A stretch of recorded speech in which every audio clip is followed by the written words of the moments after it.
you know, some therapists are talking about how they're actually using microdoses to help people, like, let's just say that they had some sort of ailment, like migraines, for instance, right? They say that they can disconnect whatever that is and rewire, you know, whatever it is causing the migraines to stop them. Yeah, we're the worst dudes to be talking about neurochemistry. Yeah, we are. Yeah, rewire. Yeah, I mean, supposedly psilocybin, rather, is one of the very best things for that. Yeah. For curing addictions and people that are dealing with, like, real serious problems with PTSD and people that are dying and have massive anxiety. It alleviates end-of-life anxiety for them. Yes, people with anger issues, too. I mean, you know, it's people that pop off for any given reason, man. You give them some microdoses and they're the nicest people in the world. Yeah, I mean, that's for sure a factor with cannabis, too, man. I mean, cannabis makes people so much friendlier. Yeah, you know, you don't, I think it puts you in a relaxed state, whether you choose it or not.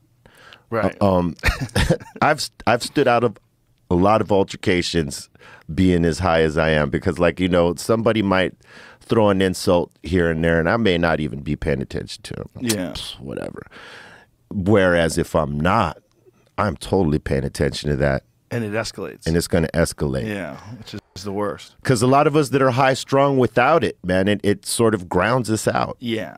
Yeah. In a good way. Exercise and weed. Exercise is a great combination for being a peaceful, kind person. Absolutely. And good health. Yeah, and good health. Because weed keeps you young, man. Yeah. I got to tell you. Well, it definitely keeps you relaxed, which can help you stay young. Yeah. At least give you a young mindset. Yeah, the stresses of life can age you. Yeah, it's like we just concentrate on the petty bullshit. It's just not worth it, man. It's not worth it. Yeah, you know, like we used to do mushrooms a lot, and I told a couple of stories when I was on the last time I was here. But you know that it used to be a part of our journey, man. Like we'd get on stage, mushrooms, and like just go on the ride. Yeah.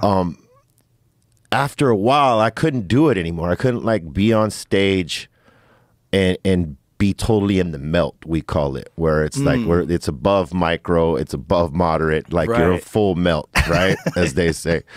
And it was harder for me to be in front of people doing that because I had like these issues deeply rooted that I was angry about, and every time I got to that place, that's what I'd focus on. And I didn't want to feel that ugliness. So I waited till I got over whatever that issue was. And then I started, you know, slowly doing mushrooms again, microdosing first and then moderate. And I started feeling good about it again. And I realized how much, you know, it actually helped me push away from whatever that issue was when I did it the first time. Yeah, just something you were focusing on, right? Yeah, you just needed to work out. Yeah, I often say if you're going to try mushrooms beyond micro, right? Like try to deal with whatever issues you got before you go in and have a friend there to help you, like to be in the world there with you, you know? That's what everybody used to use, a sitter. That was always the big thing. If you did mushrooms, you should have a sitter.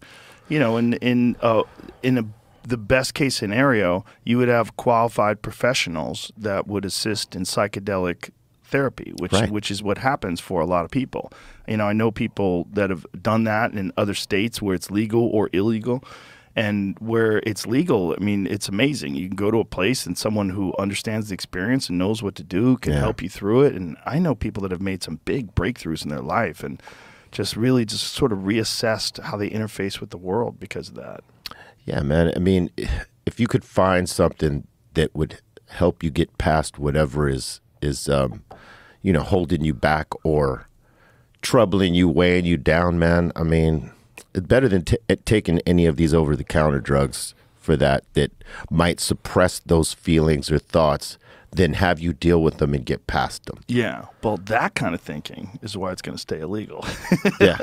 Because there's a lot of money to be lost with marijuana and psilocybin and all these things becoming legal. There's a lot of shit that people are taking that might not be necessary and might have some unintended side effects and consequences that you don't get with natural remedies. Right. It's like they say, there's no money in the cure. Yeah, there should be. There should be. Yeah. But for them, there isn't. Like, it's such a problem when people can make a lot of money off of something. Yeah. As soon as they find a thing that they can sell you that they can make a lot of money off, they want to keep selling it to you. Yeah. No matter what. And then you have other companies that do the knockoff versions of what they do to sell more of it to you. It's just, I've been paying a lot of attention over the years about the opiate crisis and the pill problem. And that's something we talked about with Mariana Van Zeller too, because when I first met her, I had her on because she did this thing called the OxyContin Express. Right. Where she explained the pill mills in Florida and how people would buy the oxys and bring them up the highway to Kentucky and all these places, and people with horrible addictions and horrible overdose stories, and it was all coming from Florida. And there was no database.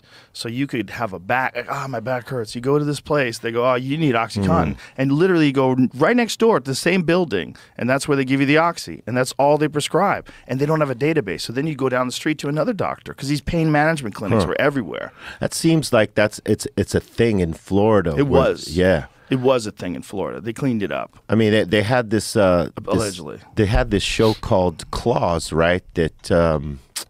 old girl that did Reno 911, Niecy Nash, right? She starred in this TV show called Claws, and it's her and a group of women, trying to come up in a salon, like make the best salon. But the other way that they're making money is through the pills and through one of these type of one of these type of clinics. And it's basically showing you the game on how people are doing in Florida, how these folks, this is like a thing out there. Yeah. The pain management clinics and all that stuff with the OxyContin, all that stuff. What trips me out is that, this fentanyl thing, right?